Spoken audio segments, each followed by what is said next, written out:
Alors bonjour Adrien, je suis avec Adrien Bertin, on est Salut au Eric. Grand Prix de Montpellier Brushless, première édition. Et j'avoue que j'ai découvert au Grand Prix Nitro qu'il avait ouvert une boîte. Alors ça veut vraiment dire que je suis pas dans Ah ouais, l'actualité. là tu dois, Ça doit être... tu dois encore et pas. j'ai vu qu'il a ouvert Corsatech. Alors est-ce que tu peux nous expliquer ce que c'est Corsatech? Corsatec, c'est une société donc que j'ai créée avec Oscar Janssen qui bossait avec moi à l'époque chez Team Orion. Et donc on s'est associé pour monter un projet une société qui fait de la propulsion pour toutes les voitures de compétition. Donc on fait tout ce qui est propulsion électrique, accu, batterie, chargeur, contrôleur en électrique et en nitro, toujours les moteurs nitro. Donc l'idée voilà, c'est vraiment de se spécialiser dans ce domaine-là. Alors c'est une boîte qui est basée où? C'est une boîte qui est basée elle est, dans le sud de la France, côté d'Aix-en-Provence. On a toute une logistique qui est gérée là-bas.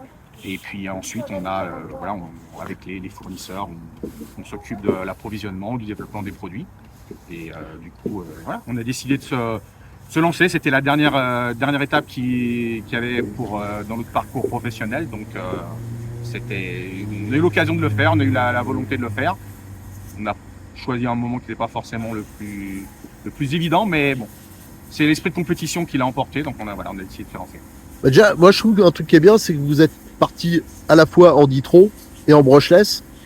Et parce que toi, tu es plus quand même connoté Nitro. Ah, complètement, Voilà. complètement. Et, Mais j'avais déjà auparavant collaboré, ça fait des années que je collabore avec Oscar, donc on connaît, on a pu travailler, développer les produits. Après, tout ce qui est développement, test et tout ça, c'est toujours des choses que moi je garde en main parce que j'ai l'habitude, l'expérience. Maintenant, la technique pure, c'est son domaine. Et moi, je donne la ligne à suivre. Et techniquement, après, voilà, il travaille sur tout ce qui est soft, ce genre de choses-là pour améliorer les produits. En revanche, sur le nitro, j'ai gardé on va dire mes habitudes depuis plusieurs années. Donc, pour moi, c'était un projet qui était facile à porter en avant. alors, si on va commencer, je te propose par le Nitro. Hmm. Vous avez combien de moteurs? Deux moteurs.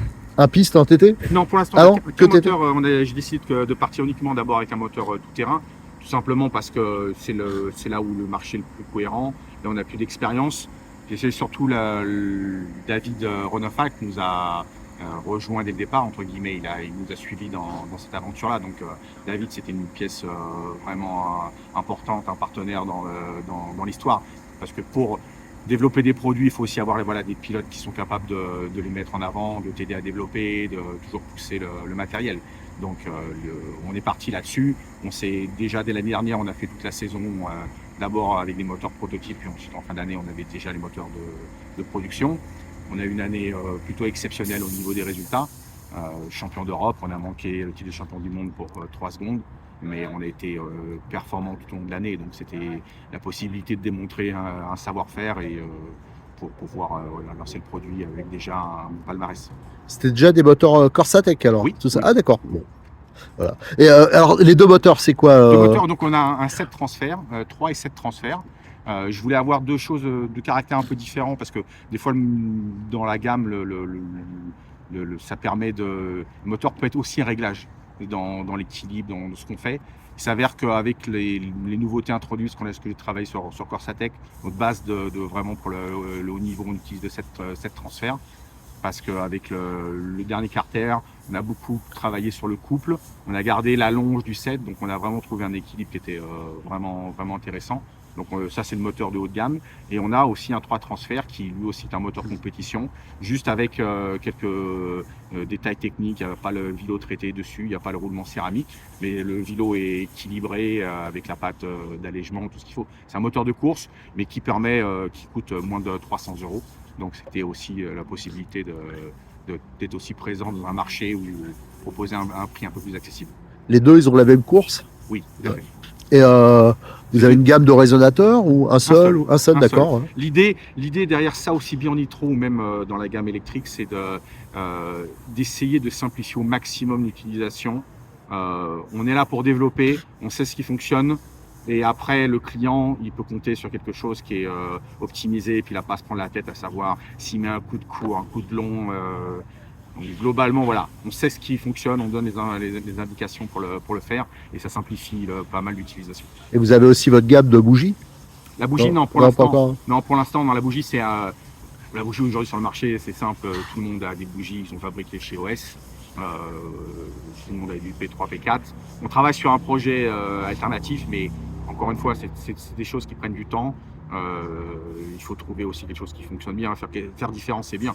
Mais si on fait différent et mieux, ou au moins aussi bien, c'est pas toujours le plus évident. C'est un moteur italien, C'est un moteur qui est fabriqué en Italie. pas du Sirio. Hein? Ah non, comme toi. Non, je collabore. Je collabore avec mes anciens partenaires, mais aujourd'hui, ça a pu en avoir. L'usine est différente. D'accord. Il y a juste les personnes derrière qui sont identiques. Le reste, c'est différent. Alors au niveau électronique, je pense qu'on peut le regarder sur ta voiture, comme là. Bah, demain, je viendrai faire quelques photos, comme ça vous verrez les éléments. Donc vous avez une gamme de moteurs. Une gamme de moteurs. Là, c'est un 2100. 2100, on a 1900, 2100 et 2005 pour le GT8. Et comment un variateur 250 ampères. La particularité, c'est qu'on roule avec un système sensorless. On ne voulait pas avoir de sensor parce que c'est toujours un nid à problème. Et donc, on a développé un software spécifique qui, malgré tout, te donne beaucoup de feeling, une très très bonne gestion de la puissance. Ça se règle avec une application téléphone, donc aussi bien Android ou smartphone.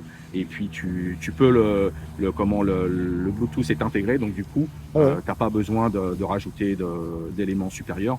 Mais la vraie caractéristique, c'est vraiment le temps qu'on a passé pour vraiment avoir une. Moi, je voulais un électrique qui avec une sensation de nitro. Donc on a passé vraiment beaucoup de temps sur les softs, sur les freins, à trouver l'équilibre. Et aujourd'hui, on a quelque chose de déjà performant. Donc, Ça, c'est à souder? non, c'est déjà soudé, ça. Donc tu as les câbles, d'accord. Les câbles sont déjà soudés sur le variateur. Après, globalement, ils seront plus longs, mais ça couvre à peu près toutes les utilisations sur les voitures. D'accord, donc vous avez un contrôleur, 3 moteurs, un contrôleur, 3 moteurs.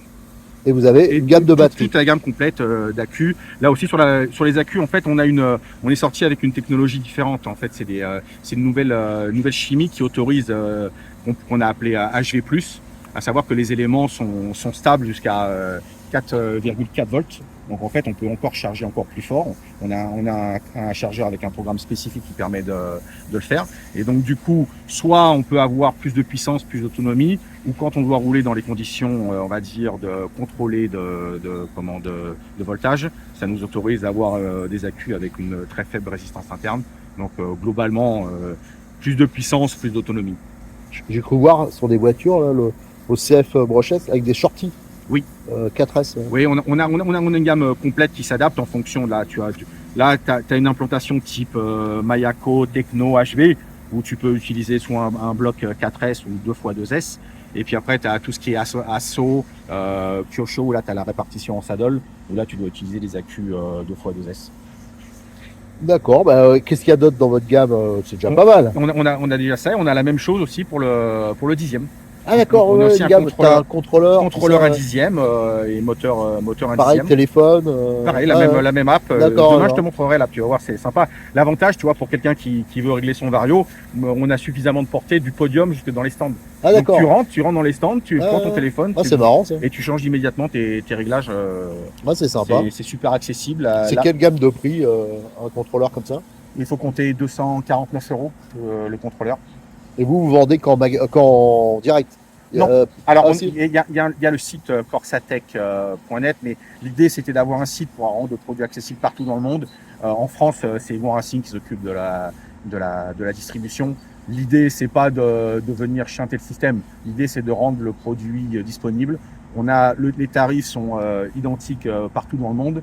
Et après, qui veut trouver son produit dans certains produits, c'est difficile de trouver des distributeurs ou une accessibilité. Donc le site permet ça. En France aujourd'hui, Yannick fait un super job. On est aussi déjà présent chez les magasins. Donc voilà, on est sur le lancement. On va avoir l'intégralité de la gamme là qui devrait être prête pour la fin du mois. Et puis il n'y a plus qu'à, comme on dit. D'accord, je crois qu'on a fait le tour. Alors, je précise à Adrien Bertin que j'ai connu tout petit. Quand il arrivait à Montreuil, j'étais vice-président du club de Montreuil à l'époque avec Jean-Louis. J'avais 11 ans.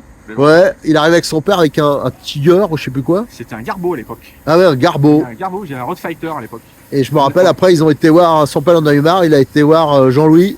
Et j'avais fait le montage avec Jean-Louis du premier Burns. Et il a été champion de France avec B à l'époque. Ouais. Et du club de Montreuil. Donc son premier club, ça a été Montreuil, comme moi. Bah non, pas comme moi c'était Sucy, mais j'ai été à Montreuil. Imagine, ça fait juste 35 ans qu'on se connaît. Voilà, ouais. Voilà. Et après, il est parti, il a dévié. Après, il est parti en piste. Il a été champion du monde à Clermont-Ferrand, le dernier champion du monde français, je crois, pour longtemps. Oui, je crois que là, voilà. Il y a une nouvelle génération. Il y a le petit Maxime Ripoll là, qui a des vraies qualités. Et, maintenant, aujourd'hui, il faut à ce niveau-là, quand tu dois viser le haut niveau, il faut beaucoup d'investissement, beaucoup de moyens. Ouais, ça a chuté quand même le 8e. Malheureusement, oui. Ouais. Malheureusement, oui, mais c'est devenu. Tu vois le succès du classique là sur les le classique, je me régale. Je roule en classique. Ah, tu roules en classique. Je roule en classique avec. J'avais prévu de faire le championnat, premièrement championnat de France, mais c'est tombé en même temps que le 10e électrique. Et je m'occupe du petit Noah. Et, ouais, avec Noah depuis. Faut que j'aille voir demain. Non, ils sont au CF. Ils viennent pas. Non, d'accord. CF 10e. Malheureusement, il est sur ce programme-là, mais j'essaie de suivre un maximum. Il est très bien ce gamin. Le père aussi, ils sont très polis, machin, cadrés. Moi, je trouve ça très bien. Cette année, je suis très content parce qu'on a fait une très bonne campagne Moi, l'idée, c'est vraiment de vouloir transmettre. J'ai une bonne expérience avec David, mais aujourd'hui, il arrive à un âge. L'idée, c'est aussi de prendre la suite. Donc, toi, en France, j'ai Noah qui nous a suivis. Il y a le petit Rémi Bermudez qui roule pour nous. Axel Constantin, Jordan Lott. Tout ça, c'est des pilotes maintenant dont j'ai le plaisir de. Bah oui, j'avoue que moi j'ai été surpris, ce Grand Prix de Montpellier. Je vais voir 2-3 copains qui étaient dans les stands, des gars du club là, et je les vois, ils avaient déjà ces moteurs là. C'est comme ça que j'ai découvert. C'est en voyant, j'ai marre, mais il y en a. Non, il y en a beaucoup. On a fait une bonne. L'année dernière, on a vraiment fait une belle saison. Et puis, je crois que les gens avaient envie de suivre, de participer au projet. Et là, depuis le début de l'année, Jordan nous fait un début de saison de fou. Agde, il fait une super manche. Rémi, pareil. Noah, pareil. Plus les autres. Je pense que je me base aussi, pour valider les produits sur des gens qui ont d'expérience de différents niveaux. J'ai fait aussi pas mal de tests avec des pilotes, ce qu'on peut appeler lambda, mais qui sont nos clients. Donc c'est aussi super important d'avoir leur retour avant de mettre les produits sur le marché. Mais là, on est pas mal, les gens sont satisfaits, donc on va pouvoir mettre ça dans le commerce avec. Bon ben nickel, on va suivre vos exploits tout le long du week-end. On va essayer, m'oblige même de reprendre de temps en temps la radio. Donc, mais bon, pour ici, ça faisait plaisir à Franck. Cool. Et puis moi, de temps en temps, c'est bien aussi de garder le rythme et quand tu développes le produit. Et de montrer que t'es pas trop rouillé, voilà. Ah, le vieux, mais bon, ils vont vite les minots aujourd'hui. Il y a un temps pour tout, mais moi je suis retraité déjà depuis quelques années, on va dire, de la compétition. Ah, toi aussi pas pareil dans la compétition. Pareil, j'en ai encore pour quelques années à tirer quand même. Bah allez, je te remercie Adrien, et à plus, je viendrai te voir pour faire les photos. Bah viens, puis je te montrerai l'application, tu verras. D'accord, pas de problème, on fera une démo, à la limite on fera une vidéo démo. Exactement. Allez, merci, à bientôt. Tiens, merci.